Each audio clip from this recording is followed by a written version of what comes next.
Olá moçada, cá estamos novamente para mais uma videoaula do curso de Química Geral 2 da Universidade Federal de Pernambuco. Eu sou João Bosco Paraíso e continuaremos falando sobre estrutura atômica. No último vídeo vimos como Einstein conseguiu explicar o efeito fotoelétrico ao assumir que a luz incidente na superfície do metal deveria ser assumida como uma onda de energia Hν. Vimos também que o inverso dos comprimentos de onda das linhas presentes no espectro de emissão do hidrogênio foi racionalizado por Balmer por uma relação envolvendo um conjunto de números inteiros maiores que 2.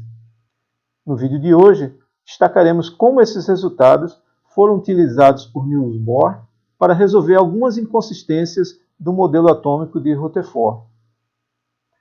O modelo de Rutherford, apresentado na figura para o átomo de hidrogênio, conseguia explicar muito bem o experimento de espalhamento de partículas alfa.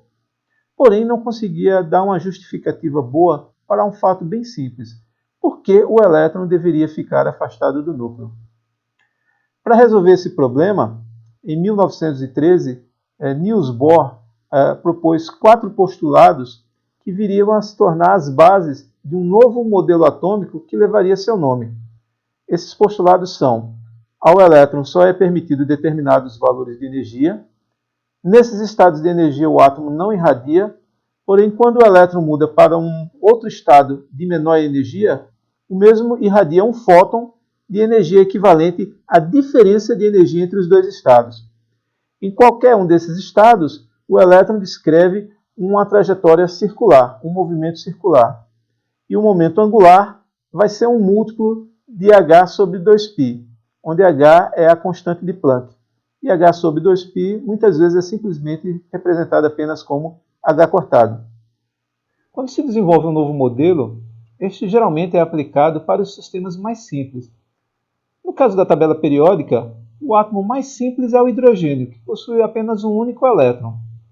Porém, existem outros átomos que, quando perdem elétrons, como o hélio+, ou o lítio 2+, ou o berílio 3+, estes também têm em comum o fato de possuírem apenas um único elétron. Por esta razão, são chamados de sistemas hidrogenoides. Então, nesta figura, nós representamos aqui um sistema hidrogenoide geral, que possui apenas um elétron, e no núcleo uma quantidade de carga Ze positiva.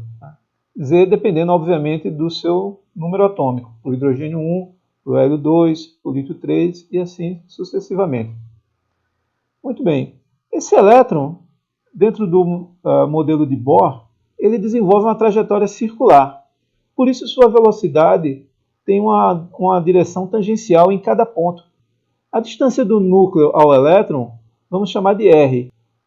Nosso ponto de partida vai ser igualar em módulo as forças do movimento circular com a força elétrica, e a força é massa vezes aceleração, e a força elétrica é 1 sobre 4πε0, produto das cargas, portanto vai dar Ze vezes Z ao quadrado, dividido sobre R2. Já a aceleração é V ao quadrado sobre R, portanto, isso vai poder resultar nessa expressão. Vamos chamar esta expressão, que define o produto da massa vezes a velocidade ao quadrado, de equação 1. Muito bem, outro ponto que é pacífico em todos os sistemas é que a energia total é a soma de duas contribuições, a energia cinética e a energia potencial.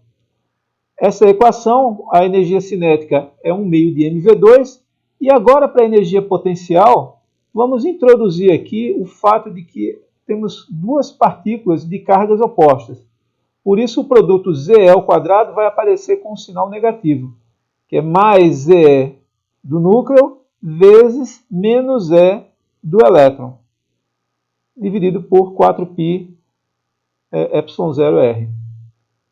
Muito bem, vamos substituir agora a equação 1 nesse termo mv2 para resultar na energia total a diferença entre dois termos iguais, só que o primeiro multiplicado por meio e o segundo por 1. Então, essa diferença vai dar apenas menos 1 meio de Ze ao quadrado sobre 4πε0 vezes R. Muito bem, um problema aqui é que nós não sabemos qual é o valor de R.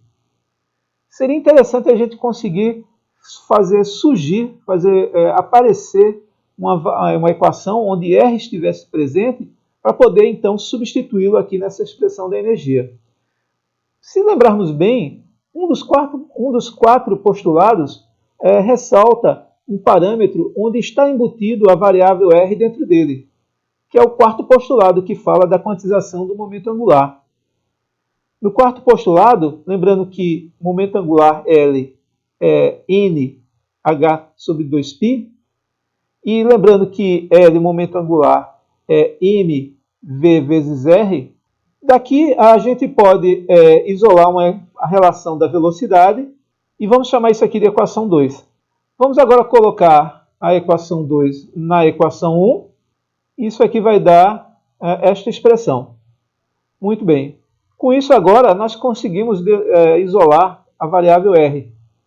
Observe que para esta expressão de R existe um conjunto de constantes, H, que é a constante de Planck, Epsilon, que é a constante de permissividade no vácuo, M, a massa do elétron, π, que é um número, e E, a carga do elétron. Então todo esse conjunto aqui é uma constante.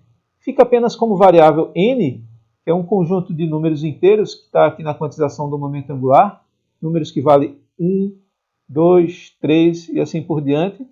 E Z é uma característica de cada sistema hidrogenoide, que é o seu número atômico. 1 para o hidrogênio, 2 para o hélio, 3 para o lítio e assim sucessivamente. Portanto, vamos pegar agora essas duas expressões, a da energia e do raio, e vamos colocá-la no próximo slide para continuar as nossas discussões. Muito bem, tendo aqui a expressão do raio, vamos definir esse conjunto de constantes, chamá-lo de A0. Sendo assim, o raio vai ser n ao quadrado sobre z vezes esse valor A0. Vamos quantificar o valor de A0. Vamos substituir aqui o valor da constante de Planck, da permissividade no vácuo, da massa do elétron, do número π e da carga do elétron. Esses números levam ao valor de 5,3 vezes 10 a menos 11 metros. Lembrando que 10 a menos 10 metros, isso é igual a 1 angstrom, então A0 vale 0,53 angstrom. Esse é o chamado raio de Bohr, é uma constante que a gente deve lembrar e guardar esse valor. Agora que a gente tem um valor para o raio, vamos analisar a energia. Agora, a energia, a gente vai substituir aqui no lugar de R essa expressão do raio. Então vai ficar a energia total menos 1 meio, no numerador ZE ao quadrado, e no denominador 4π epsilon 0, que multiplica o valor do raio, uma fração, N2 vezes H2 epsilon 0 dividido por ZMπe ao quadrado. Rearrumando essa equação, isso aqui vai dar esta expressão para a energia. Observe aqui novamente que existe um conjunto de constantes que aparece à frente nessa expressão da energia e fica como variáveis agora z ao quadrado sobre n2.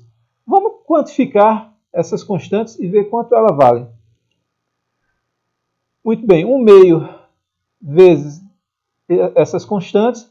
Então aqui os números, novamente. Isso aqui dá 2,172 vezes 10 a menos 18 joules.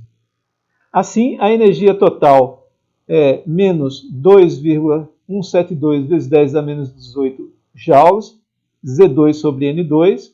Ou se você quiser escrever em termos de eletronvolts, usando a relação que 1 eletronvolt é igual a 1,6 vezes 10 a menos 19 joules, a energia total pode ser expressa como sendo menos 13,6 eletronvolts Z2 sobre N2.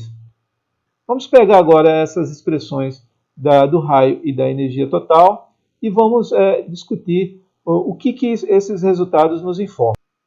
Aqui está novamente a representação do nosso sistema hidrogenoide e vamos agora atribuir valores de Z e N nas equações do raio e da energia.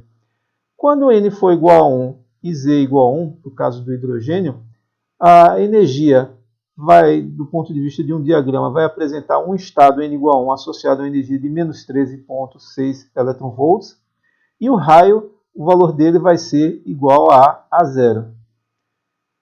Agora vamos fazer aqui uma reflexão sobre o sentido do sinal negativo na expressão da energia total. Esse sinal representa que quanto menor for a energia total, mais estável é o sistema. E isso é válido tanto para sistemas atômicos quanto moleculares. Portanto, na medida que um sistema adota um valor negativo na energia, significa que esse sistema é estável. E o oposto é verdadeiro. Se a energia vai aumentando, tornando-se menos negativo, significa que esse sistema está indo para um estado menos estável. Muito bem, retornemos aqui à nossa figura do nosso sistema hidrogenoide e vamos agora avaliar o que acontece quando um fóton incide sobre esse sistema hidrogenoide. A questão é, será que vai haver uma transição de um estado, por exemplo, N igual a 1 para N igual a 2? Se a energia do fóton não corresponder, se ela for diferente da diferença de energia entre os dois estados, não haverá transição eletrônica. Por outro lado, se essa energia corresponder exatamente a esta diferença, então sim, ocorrerá a transição de um estado para outro. Quando a transição ocorre para um estado N igual a 2, o elétron está no estado N igual a 2, quando a gente substitui os valores de N na equação do raio, novamente utilizando o valor de Z igual a 1, o valor do raio agora é 4 a 0. Portanto, é 4 vezes maior que aquele do estado N igual a 1. E a energia, por sua vez, ela é menos 13,6 eV dividido por 4. Portanto, uma energia menos negativa. O átomo está num estado de energia maior, menos estável.